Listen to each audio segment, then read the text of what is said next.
Welcome back to our series on Machiavelli's The Prince.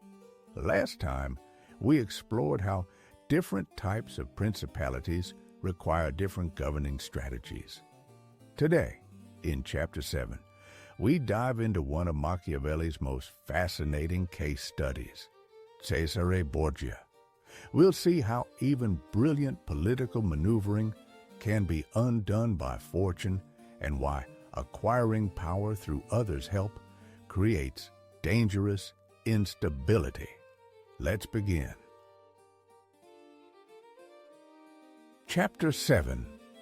Concerning new principalities, which are acquired either by the arms of others or by good fortune. Those who solely by good fortune become princes from being private citizens have little trouble in rising, but much in keeping atop.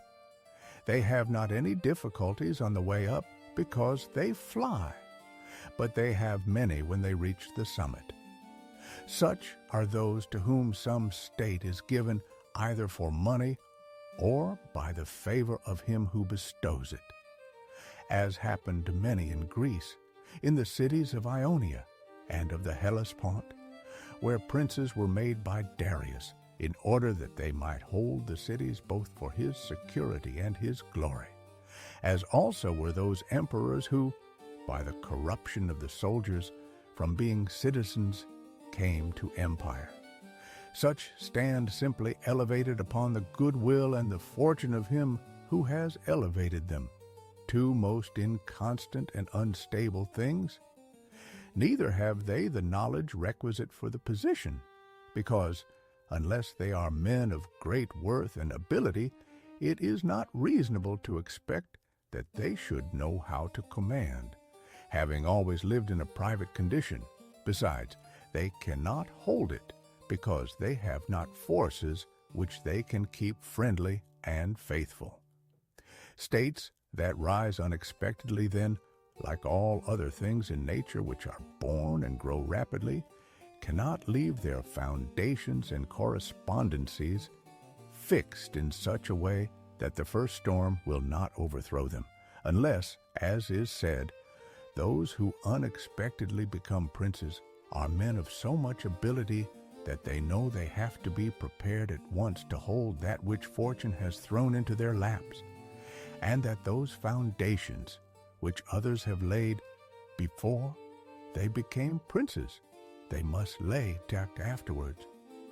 Le radici e corrispondenze, their roots, i.e. its foundations, and correspondencies or relations with other states, a common meaning of correspondence and correspondency in the 16th and 17th centuries.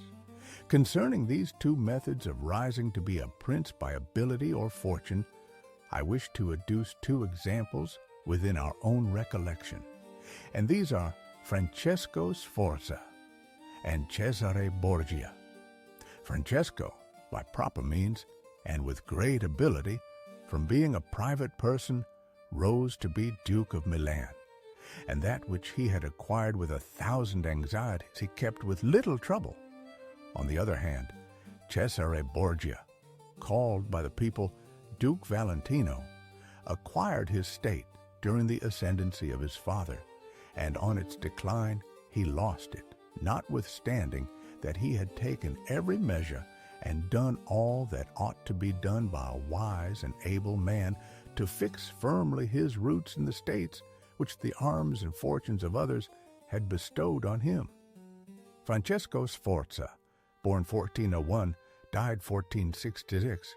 He married Bianca Maria Visconti, a natural daughter of Filippo Visconti, the Duke of Milan, on whose death he procured his own elevation to the duchy. Machiavelli was the accredited agent of the Florentine Republic to Cesare Borgia, 1478-1507, during the transactions which led up to the assassinations of the Orsini and Vitelli at Senigallia, and along with his letters to his chiefs in Florence, he has left an account, written 10 years before, the Prince, of the proceedings of the Duke in his descrizione del modo tenuto dal Duca Valentino nello ammazzare Vitellozzo Vitelli, etc., a translation of which is appended to the present work. Because, as is stated above, he who has not first laid his foundations may be able with great ability to lay them afterwards. But they will be laid with trouble to the architect and danger to the building. If, therefore, all the steps taken by the Duke be considered, it will be seen that he laid solid foundations for his future power.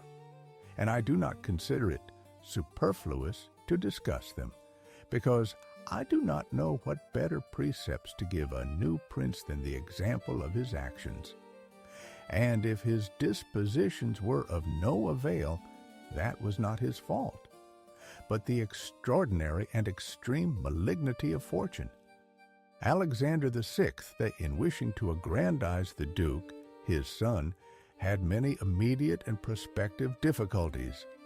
Firstly, he did not see his way to make him master of any state that was not a state of the Church.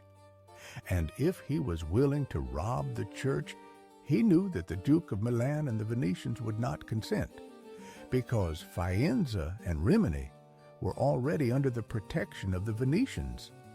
Besides this, he saw the arms of Italy, especially those by which he might have been assisted, in hands that would fear the aggrandizement of the Pope, namely, the Orsini and the Colonnesi, and their following. It behoved him, therefore, to upset this state of affairs and embroil the powers, so as to make himself securely master of part of their states. This was easy for him to do, because he found the Venetians, moved by other reasons, inclined to bring back the French into Italy. He would not only not oppose this, but he would render it more easy by dissolving the former marriage of King Louis. Therefore, the king came into Italy with the assistance of the Venetians and the consent of Alexander. He was no sooner in Milan than the Pope had soldiers from him for the attempt on the Romagna, which yielded to him on the reputation of the king. The Duke, therefore, having acquired the Romagna and beaten the Colonnesi, while wishing to hold that and to advance further, was hindered by two things. The one, his forces did not appear loyal to him. The other, the goodwill of France. That is to say, he feared that the forces of the Orsini, which he was using, would not stand to him, that not only might they hinder him from winning more, but might themselves seize what he had won, and that the king might also do the same. Of the Orsini, he had a warning when, after taking Faenza and attacking Bologna, he saw them go very unwillingly to that attack. And as to the king, he learned his mind when he himself, after taking the duchy of Urbino, attacked Tuscany, and the king made him desist from that undertaking. Hence, the Duke decided to depend no more upon the arms and the luck of others. For the first thing, he weakened the Orsini and Colonnesi parties in Rome by gaining to himself all their adherents, who were gentlemen, making them his gentlemen, giving them good pay, and, according to their rank, honoring them with office and command in such a way that in a few months all attachment to the factions was destroyed and turned entirely to the Duke. After this, he awaited an opportunity to crush the Orsini, having scattered the adherents of the Colonna house. This came to him soon, and he used it well, for the Orsini, perceiving at length that the aggrandizement of the Duke and the Church was ruin to them, called a meeting of the Magione in Perugia.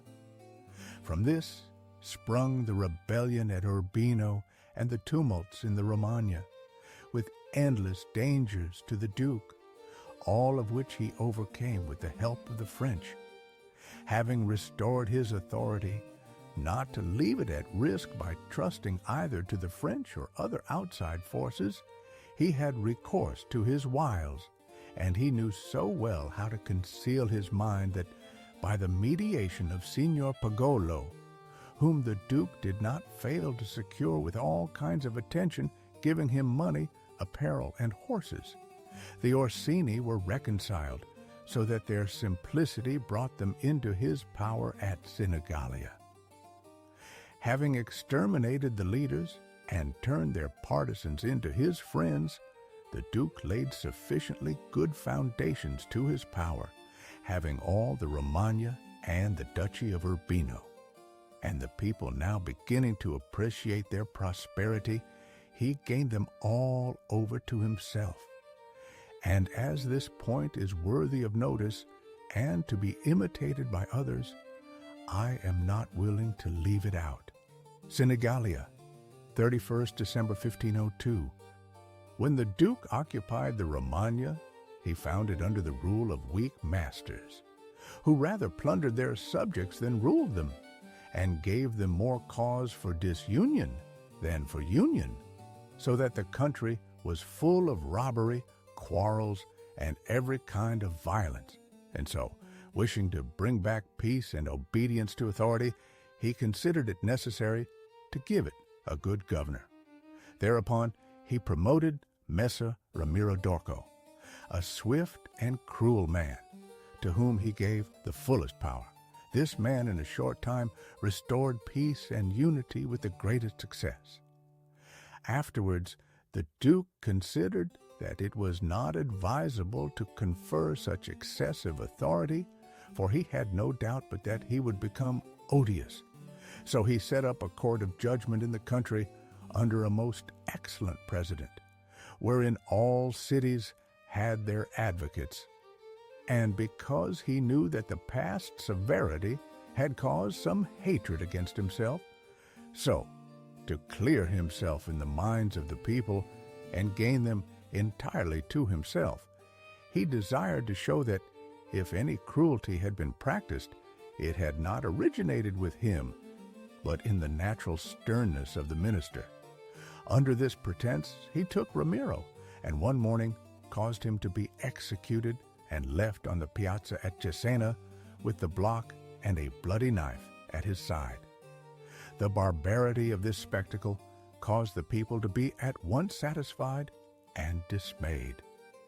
Ramiro d'Orco, Ramiro de Lorqua. But let us return whence we started. I say that the Duke, finding himself now sufficiently powerful and partly secured from immediate dangers, by having armed himself in his own way, and having in a great measure crushed those forces in his vicinity that could injure him if he wished to proceed with his conquest, had next to consider France, for he knew that the king, who too late was aware of his mistake, would not support him. And from this time he began to seek new alliances, and to temporize with France in the expedition which she was making toward the kingdom of Naples against the Spaniards who were besieging Gaeta. It was his intention to secure himself against them, and this he would have quickly accomplished had Alexander lived. Such was his line of action as to present affairs. But as to the future, he had to fear, in the first place, that a new successor to the church might not be friendly to him and might seek to take from him that which Alexander had given him. So he decided to act in 4 ways. Firstly, by exterminating the families of those lords whom he had despoiled, so as to take away that pretext from the Pope. Secondly, by winning to himself all the gentlemen of Rome, so as to be able to curb the Pope with their aid, as has been observed. Thirdly, by converting the college more to himself. Fourthly, by acquiring so much power before the Pope should die that he could, by his own measures, resist the first shock. Of these 4 things, at the death of Alexander, he had accomplished 3, for he had killed as many of the dispossessed lords as he could lay hands on, and few had escaped. He had won over the Roman gentlemen, and he had the most numerous party in the college. And as to any fresh acquisition, he intended to become master of Tuscany, for he already possessed Perugia and Piombino, and Pisa was under his protection. And as he had no longer to study France, for the French were already driven out of the kingdom of Naples by the Spaniards, and in this way both were compelled to buy his goodwill, he pounced down upon Pisa. After this, Lucca and Siena yielded at once, partly through hatred and partly through fear of the Florentines. And the Florentines would have had no remedy had he continued to prosper, as he was prospering the year that Alexander died, for he had acquired so much power and reputation that he would have stood by himself and no longer have depended on the luck and the forces of others, but solely on his own power and ability. But Alexander died 5 years after he had first drawn the sword. He left the duke with the state of Romagna alone consolidated, with the rest in the air, between two most powerful hostile armies, and sick unto death. Yet there were in the duke such boldness and ability, and he knew so well how men are to be won or lost, and so firm were the foundations which in so short a time he had laid, that if he had not had those armies on his back, or if he had been in good health, he would have overcome all difficulties. And it is seen that his foundations were good, for the Romagna awaited him for more than a month. In Rome, although but half alive, he remained secure, and whilst the Baglioni, the Vitelli, and the Orsini might come to Rome, they could not effect anything against him. If he could not have made Pope him whom he wished, at least the one whom he did not wish would not have been elected. But if he had been in sound health at the death of Alexander, everything would have been different to him. On the day that Julius II was elected, he told me that he had thought of everything that might occur at the death of his father and had provided a remedy for all, except that he had never anticipated that when the death did happen, he himself would be on the point to die. Alexander VI died of fever 18th August 1503. Julius II was Giuliano della Rovere, Cardinal of San Pietro ad Vincula, born 1443, died 1513. When all the actions of the Duke are recalled, I do not know how to blame him, but rather it appears to be, as I have said, that I ought to offer him for imitation to all those who, by the fortune or the arms of others, are raised to government. Because he, having a lofty spirit and far-reaching aims, could not have regulated his conduct otherwise, and only the shortness of the life of Alexander and his own sickness frustrated his designs.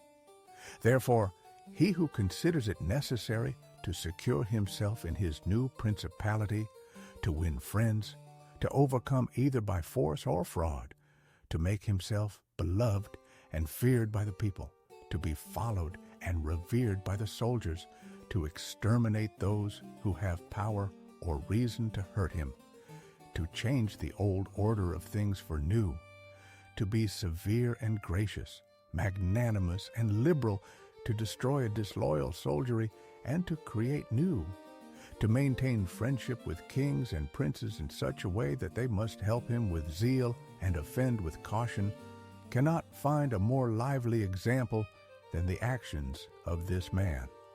Only can he be blamed for the election of Julius II, in whom he made a bad choice, because, as is said, not being able to elect a pope to his own mind, he could have hindered any other from being elected pope, and he ought never to have consented to the election of any cardinal whom he had injured or who had cause to fear him if they became pontiffs.